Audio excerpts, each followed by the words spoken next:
JD 26 here, just do the repair and tips, and we're just going along here, and we painting this, and we're gonna make this a little bit different than usual.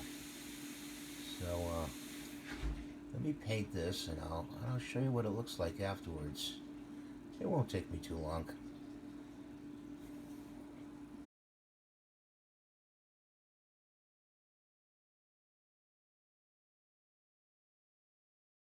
So we gave it a unique clown-like look to this casting, and of course, there's a casting of Big Frankie.